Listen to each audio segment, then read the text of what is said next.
do wonder, Michael, like you said, they're not being quite risky or innovative, or at least it doesn't seem like it. So like what's safe and what should we be worried about?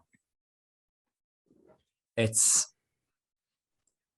There were so many worries and concerns after this news came out. And even now, a week on, my mind's still very jumbled because, first of all, let's be honest, the DCEU was a very messy landscape to begin with. Every time they announced a project, I was like, yay, where does this fit in? That was the underlining point of DC movies. And I think as soon as the Batgirl announcement was made, the two that people started to worry about was Black Canary, the HBO Max movie starring Journey Smollett, that would have been a sequel to Birds of Prey, and Blue Beetle, the former HBO Max movie, which has now been moved up to a theatrical release, which may have just saved its life. They were the two that people were most worried about. But in the last few days, we have got confirmation that Black Canary is still going ahead at HBO Max, which I'm very happy about. You know how much I love the Black Canary. And Blue Beetle is still, which thankfully, because Blue Beetle is either in production or in post-production, I can't quite remember. Again, it is going ahead, which again, great news. So these two innovative properties that people were excited about and then suddenly became worried about are both going ahead. That's the good news. However, it seems like every piece of good news with DC comes at a cost. The projects now, according to a recent report from Hollywood Reporter, the projects that are now at risk is the Supergirl movie starring Sasha Calle. While it was never officially greenlit, I don't think, it's been in early development for some time. And it was obviously supposed to be a sequel to The Flash. Then the Green Lantern Corps movie, which again, I'm not heartbroken about because that movie has been in development for a very long time. And now we know we have a Green Lantern HBO Max series coming. So it would get very confusing with the two of them. But again, that's DC in a nutshell.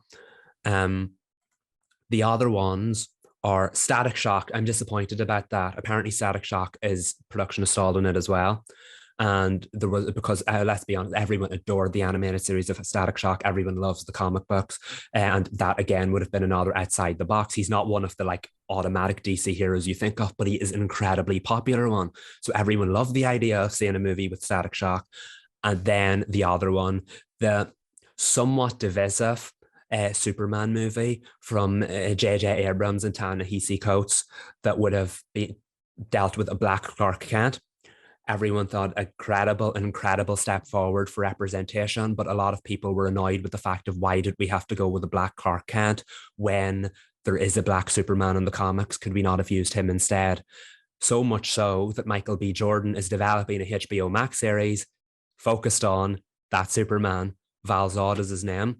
So it sounds like maybe because of the feedback, Warner Brothers is deciding to go with the Michael B. Jordan property because fans actually want that one, and maybe moving back on the Ta-Nehisi Coates Superman project, which again, this is a world where we can have both. But again, it seems Warner Brothers is being very selective about what they pick.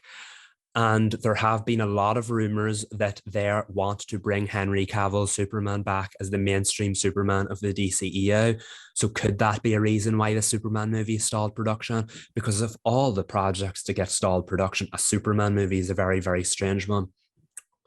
But aside from that, you look at all four of those projects, they're what we could consider outside the box projects. And unfortunately, yet again, Warner Brothers Discovery seems to have lost interest in producing outside the box projects. Weird to me because it feels like just like being aware of the Marvel Cinematic Universe, the thing that makes it really successful is that they started out with their core group and then they've branched out and it's been super successful. And it just seems like they can't get off the DC universe, can't get off the ground. Like, I don't even know who these people are, but it would be interesting to see them and not see like Superman and Batman rehash for the 15th time in my lifetime. Was that too salty?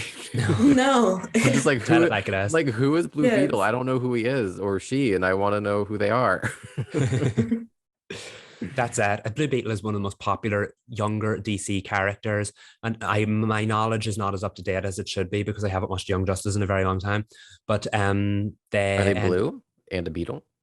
The outfit is a blue beetle, yes. It's a giant blue beetle. The character ends up coming across an ancient scarab, which then I believe latches itself onto the back of his neck and forms like a blue-like armor around him. That's And scary. even though it is kind of scary, but the fact is they're one of the most fun superheroes in DC Comics. And the Scarab is like a consciousness in their head, so it tells the user what to do, and the user has to then disagree with it. It's going to make for a great movie, and I can't wait to see it. Which is why, in my heart, I am so happy that it's one of the projects going forward. I hate that we're at a stage where it feels like maybe we have to pick and choose, and that this time an outside the box project like Blue Beetle won out. But it also feels like an awful lot of outside the box projects, like the Supergirl movie. You know how much I love Supergirl. Why do we have to lose that? Now, I'm not saying it's gone. It's not gone yet. But again, it just feels like Warner Brothers has lost interest in a lot of the good stuff that the previous creative team got right. So why do we have to pick and choose? When you're working with a franchise this big, you should not have to pick and choose. Marvel does not. Marvel's like, let's introduce them to the MCU. 2 years later, they've introduced them, their family, their cousins, everyone into the MCU, and everyone loves them. Why has DC not been able to do that yet?